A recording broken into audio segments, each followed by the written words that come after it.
Assalamualaikum warahmatullahi wabarakatuh. Di sini saya akan menjelaskan tentang syirik, jin dan khodam. Nah, banyak sekali orang-orang zaman sekarang itu mengatakan syirik. Nah, sekarang saya jelaskan dulu. Sebelum mengatakan sesuatu itu harus hati-hati ya. Syirik itu menyembah selain Allah, itu baru dinamakan syirik. Nah, sedangkan kita menggunakan seperti ini, misalkan media tasbih, ya kan? Nah, tasbih ini kan gunanya untuk berzikir, untuk mengingat Allah, ya kan? Mengingat Allah, berzikir mengingat Allah. Nah, kenapa kok menggunakan media tasbih, gelang, entah itu berupa batu, keris, ya kan? Nah, itu banyak orang yang bilang syirik karena menggunakan benda. Syirik itu tempatnya di hati, bukan di benda. Jadi ya kita nggak masalah kalau kita menggunakan tasbih ini untuk berzikir, untuk mengingat Allah, jadi nggak masalah. Kita menggunakan gelang, kita kan gelang ini kan sebagai pemanis, sebagai sarana saja, ya kan, untuk pemanis. Jadi ya nggak masalah. Emangnya kita menyembah gelang, tasbih dan lain-lain? Enggak kan? Kita kan tetap berdoa kepada Allah, memohon kepada Allah.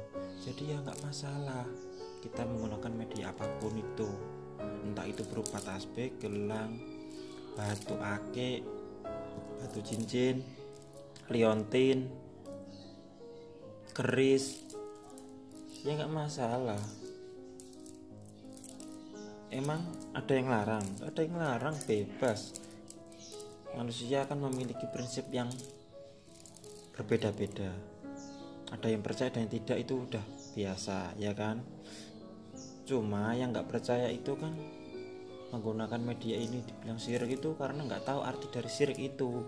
Dikirain yang menggunakan media seperti kita menggunakan tasbih itu, kita itu menyembah tasbih, dikira orang yang nggak percaya seperti itu. Nah, jadi maka dari itu mereka mengatakan syirik, ya kan? Lah, lalu sekarang jin dan khodam. Jin itu diciptakan Allah dari api. Nah, sedangkan khodam itu dari lelaku manusia, ya kan? Seperti mengamalkan apa, ya kan? Mengamalkan apa itu jadi khodam. Nah, khodam, apa arti dari khodam? Membantu. Khodam itu tugasnya membantu. Lah, khodam dan jin itu sama-sama wujudnya gaib, ya kan? Cuma jin itu ada yang muslim, ada yang kafir, seperti itu. Ya, misalkan di tasbih ini ada semisal ada khodam atau ada jinnya, ya misalkan. Nah, silakan dilihat, nggak kelihatan kan ya? Apa ini khodam tasbih ini? Apakah ini ada khodam? Apakah ada jin? Kan gitu. Kan nggak kelihatan kan? Nah, gimana cara pembuktiannya? Lah, bisa saja nanti pakai mediator, kita masukkan ke dalam tubuh mediator tersebut. Nah, nanti kan bisa tanyain, ini jin apakah khodam? Nah, jadi harus hati-hati dalam menggunakannya. Terus ada yang bilang, semisal contoh keris ini tarikan. Lah, sekarang saya tanya, emangnya jin bisa bikin keris? Keris itu bikinan empu, bukan bikinan jin. Jin itu nggak bisa bikin keris, ya kan? Kalau jin bisa bikin keris, saya panggil 1000 jin, saya suruh ngeracik keris, bikin keris. Ngapain ribet-ribet kita narik ke tempat mana, ya kan? Nah, cuma gini, keris yang zaman dulu bikinan empu itu memang sepuh. Nah, kemudian orang zaman dahulu jika meninggal itu kerisnya itu dipendam waktu dia meninggal, misalkan pegangannya, ibaratnya seperti itu. Jadi orang zaman sekarang itu keluyurannya di tempat-tempat kuburan seperti itu, terus narik. Nah, katanya ini keris penarikan, padahal dulunya keris apa, kerisnya juga bikinan empu isian. Nah, isinya juga memakai tirakat, kan menghasilkan hodam. Nah, seperti itu. Jadi asal usulnya ya bikinan manusia semua keris itu, nggak ada keris yang bikinan jin. Batu akik bikinan manusia, karena alam jin nggak ada gerento yang untuk bikin batu akik, ya kan. Jadi untuk menyikapi penarikan itu nggak usah lah untuk serius-serius seperti itu, karena semua benda itu bikinan manusia, ya kan, diracik manusia. Cuma orang banyak yang bilang ini tarikan, ya ada yang tarikan, tapi nggak semua benda itu tarikan, kan gitu. Kan banyak yang ada yang bilang tasbih tarikan, emangnya di alam semesta ada tali seperti ini, ada mesin yang buat buletin seperti ini, kan nggak, konyol nanti kalau Anda percaya tasbih tarikan. Tasbih ya bikinan manusia, terus masalah kodam kan hasil tirakat dari manusia, itu baru Anda boleh percaya. Kalau Anda percaya tasbih tarikan, ya lucu nanti, ya kan. Keris ini sepuh. Nah, ada yang bilang seperti itu juga asal mulanya ya bikinan manusia oleh empu. Kalau zaman sekarang kan bukan empu namanya, empunya sudah meninggal, jadi sekarang pandi. Nah, pandi iku orang sing gawe-gawe gaman ngoten niku nggih.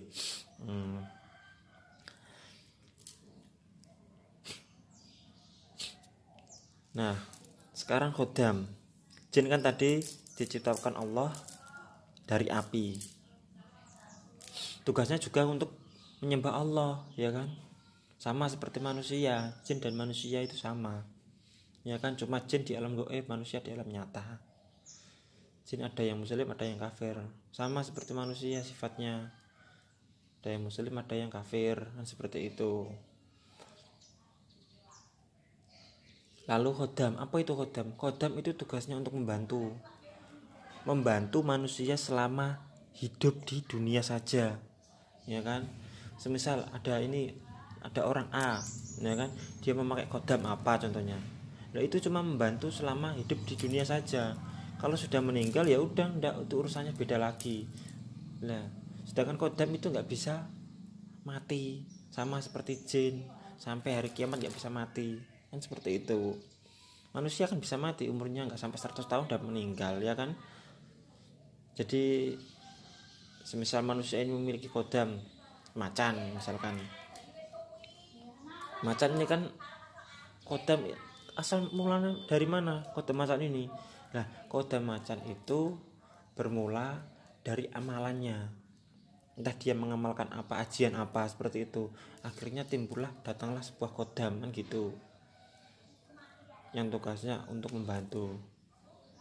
Nah, khodam itu bisa aja dimasukkan ke dalam tasbih ini atau dimasukkan ke dalam tubuh manusia. Nah, misalkan dimasukkan ke dalam tasbih ini, ya kan. Lalu tugasnya apa? Khodam itu bisa berfungsi gimana, ya kan. Nah, khodam, semisal khodam macan, ya secara tanpa kita sadari khodam macan itu sebagai jaga diri, wibawa seperti itu.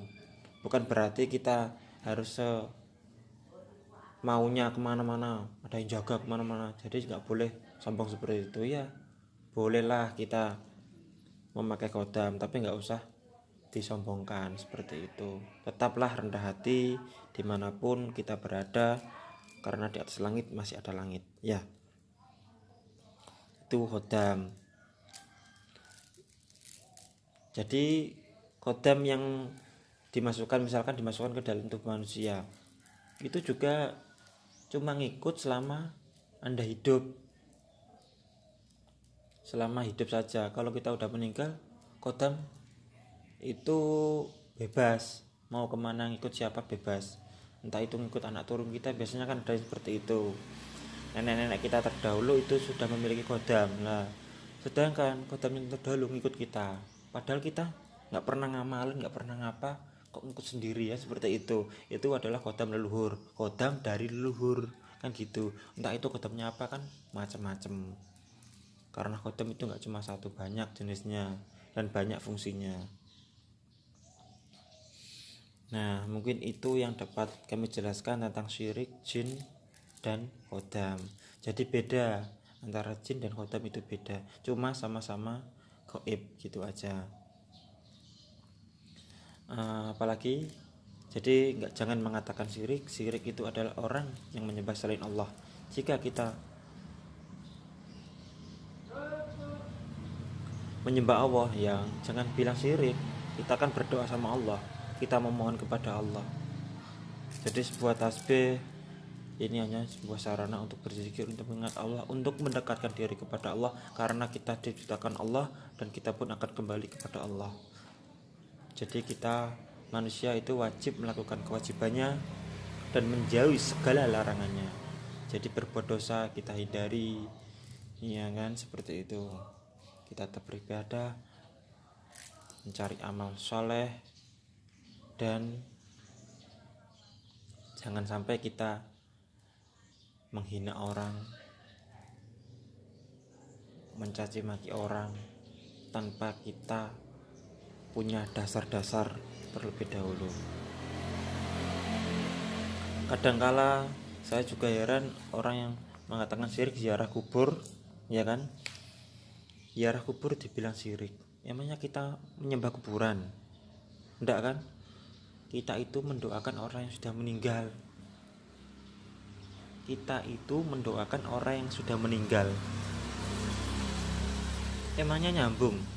Orang meninggal kok didoakan? Loh, kalau nggak percaya, bagi yang nggak percaya, silakan Anda meninggal dulu. Nanti kita doakan bareng-bareng. Entah nyambung apa enggak.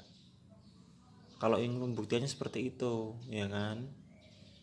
Anda mati dahulu, ntar kita doakan. Ntar nyambung enggak? Lah, sekarang contohnya HP. Anda di rumah Indonesia misalkan, terus Anda telepon ke luar negeri, itu ada nyambung kok. Kita bisa komunikasi dari jarak jauh. Padahal HP itu ciptaan manusia, ya kan? HP itu ciptaan manusia, bisa untuk telepon jarak jauh. Anda kan percaya, berarti Anda percaya kan syirik. Percaya sama HP, bisa telepon jarak jauh, ya kan? Itu termasuk syirik. Anda pegang HP sekarang ini, Anda bisa lihat video ini juga syirik. Anda percaya dengan HP melihat video ini, ya kan? Tapi jangan bilang seperti itu. HP itu cuma sarana, jadi jangan anggap syirik, ya kan? Tapi Anda percaya HP itu Anda nggak mengatakan syirik, ya kan? Sedangkan memakai media mendoakan orang kok dibilang syirik. Syirik dari mananya? Kan tadi udah saya bilang, syirik itu menyembah selain Allah, ya kan? Percaya kepada selain Allah. Lah sedangkan kita kan menyembah Allah, berdoa kepada Allah, memohon kepada Allah. Jadi nggak ada yang bilang syirik, iya kan? Seperti itu.